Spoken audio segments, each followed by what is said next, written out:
Barimaze kubibabwira mu Rwanda hafashwe ingamba zikomeye mu mugambi wo gukumira icyorezo cya virusi ya corona. Ibyumweru bibiri amashuri n'ibindi. Eric Bagirubusa yadukusanyirije ibindi kuri iyi nkuru.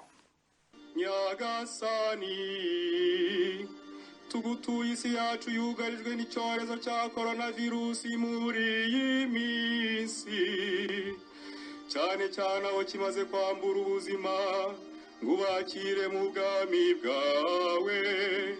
Abafashwe nabo kandi abari wowe bo kubakiza, wowe muganga mukuru, abatarandura kandi ukomeze kubarinda.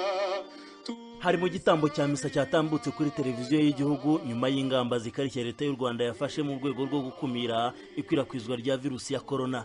Muri izo ngamba ku isonga insengero zafunzwe byibura mu gihe cy'ibyumweru bibiri. Si ibyo gusa, amashuri mato, ayisumbuye, amakuru na za kaminuza nabyo byabaye bifunzwe. Uko niko Profeseri Anastase Shyaka, Minisitiri w'Ubutegetsi bw'igihugu, yabitangaje. Amashuri yose kuko abana bacu nabo bagomba kurindwa no kwirinda, yaba amashuri yisumbuye, yaba mato, yaba ndetse na kaminuza, yaba yigenga n'aya leta, yose ni ngombwa ko guhera ku wa mbere atangira gufungwa kugira ngo dushobore kwirinda cyane.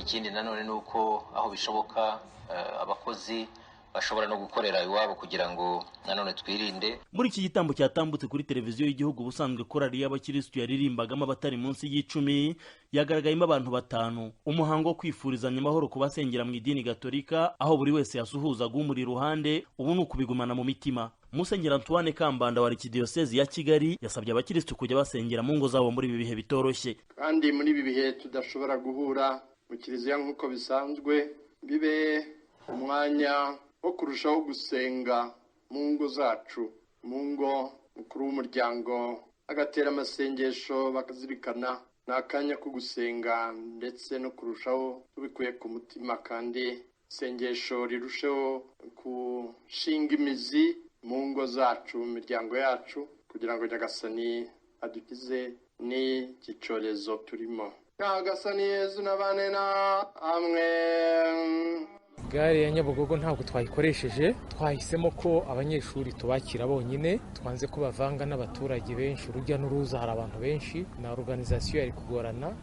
Ariko aha kuko urabona nk'abantu bava mu majyepfo, dufite umuhanda mwiza hano unyuramo Kigali Ruriba, nta mbuteyaje hari, biroroha hari imodoka kwihuta, amabisi akaza akagera hano, abanyeshuri tukabakira tukabapangira uburyo bataha.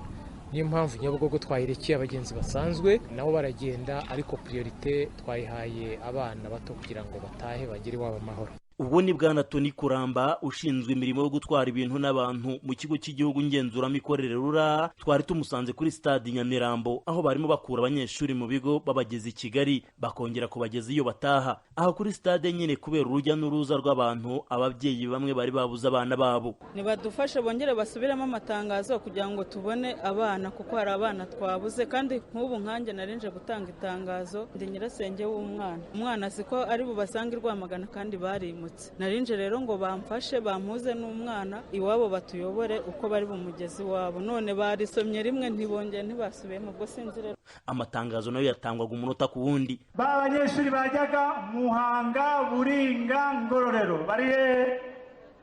Ko nababona muri he? Muhanga, Buringa, Ngororero muri he? Ko nababona. Bwana Kuramba yabwiye Ijwi rya Amerika ko kubera uburyo umwanzuro wo gucyura abana waje utunguranye, byabaye ngombwa ko leta yemera kuzishyura iby'ikiguzi cyose kuri ba nyiri imodoka. Kwikubitiro bacyuye bo mu ntara y'Amajyepfo n'umujyi wa Kigali. Icyakora ni igikorwa biboneka ko kigoye. Kuramba akavuga ko aho biza kuba ngombwa bashobora gucumbikishiriza abatarabasha gutaha iwabo. Haramutse yabaye impamvu yo gukererwa, abaza bose twabashakira uburyo bacumbikirwa, ariko binabaye ngombwa ko hari abaraye ku bigo bacumbikirwa ku bigo basanzweho, ejo bagashakirwa uburyo baza, nta kibazo.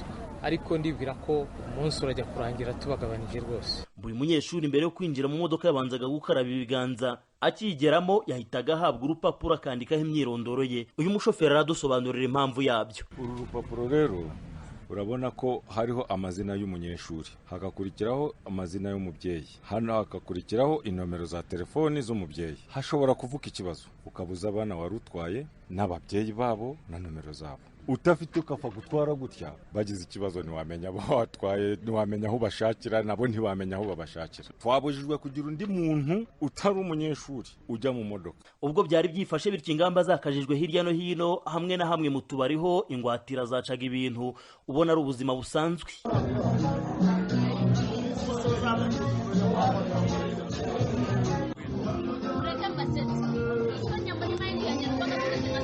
Izi ngamba kimwe n'izindi zose zikajijwe nyuma y'aho hagaragaye umuntu wa mbere mu Rwanda urwaye indwara ya COVID-19 iterwa n'ubwandu bushya bwa virusi ya corona. Minisiteri y'Ubuzima igatangaza ko ari umuhinde wari usanzwe akorera i Kigali mu Rwanda kandi ko yahise ashyirwa mu kato. Turakomeza dukurikiranire hafi by'iki cyorezo. Bagira ubusa ijwi